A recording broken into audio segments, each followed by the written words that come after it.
Olen Vanalinna hariduskolleegiumi haridustehnoloog ja algklassiõpetaja Tuuli Koitjärv ning tutvustan teile programmi Brainsbreaker, millega on võimalik laste joonistustest või fotodest puslesid koostada.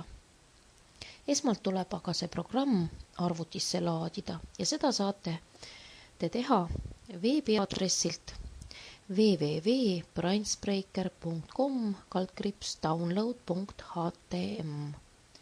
Sama programmi on võimalik arvutisse laadida ja installeerida ka kommertstarkvarana. Kui te olete programmi arvutisse laadinud ning selle programmi avanud, siis näete te sellist ekraanipilti. Et sellest keskkonnast väljuda, peate valima exit. Aga nüüd püüame üheskoos ühe pusle koostada.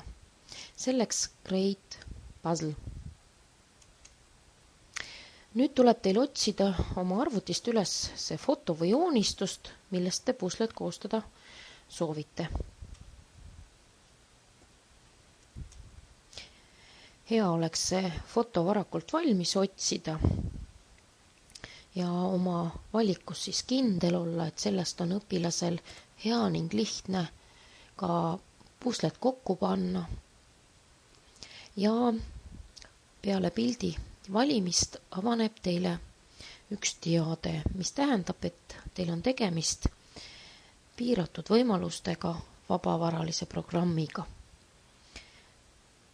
Teie klõpsate rohelisel linnukesel ja nüüd avanebki teile see valitud foto või joonistus ning samas on näha ka üks tabel, mis tuleb meil täita andmetega. Need andmed on olulised selleks, et pusle koostamisel arvestab siis programm teie soovidega.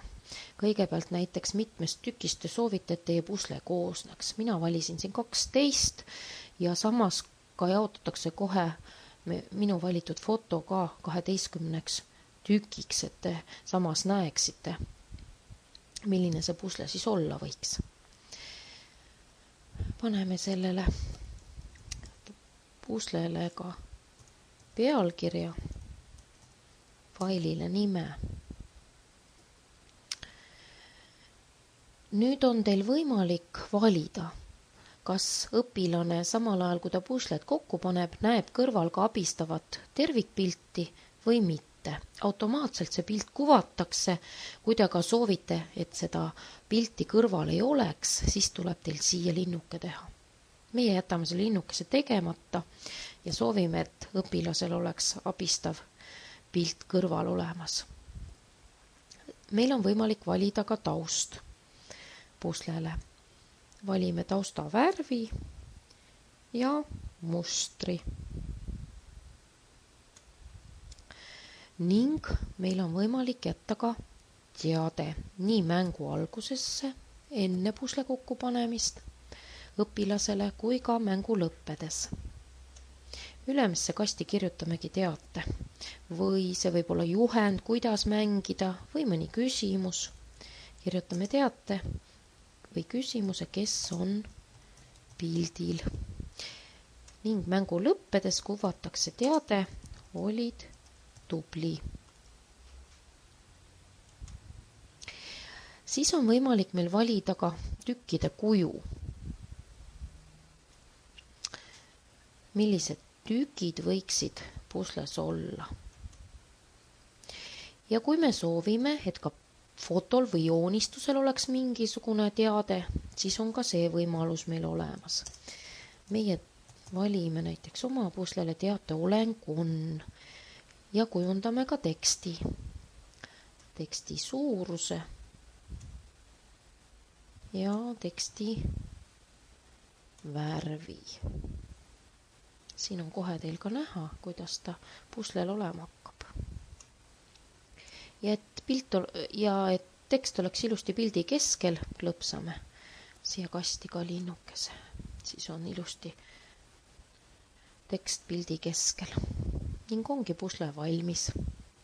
Nüüd tuleb see vaid oma arvutisse salvestada. Save.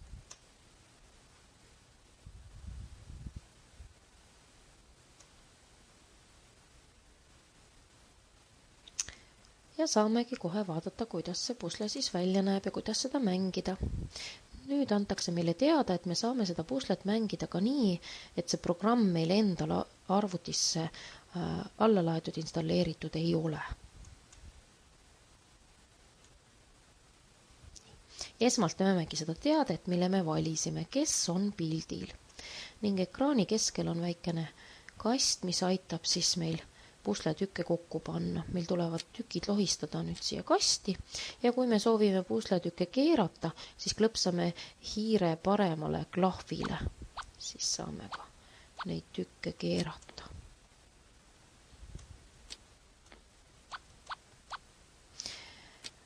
Ja nagu mäletate, valisime me ka sellise abistava pildi ja siin on ta meil ka kenasti olemas. Samas kuvatakse ekraanile ka aeg, mis kulub pusle kokkupanemisele. See on võimalus sellise väikese võistlusmomenti tekitamiseks. Ja samas näidatakse kõrval ka punkte, kui palju punkte siis võiks õpilane selle pusle kokkupanemisel saada. Nii, ja nüüd väljume programmist.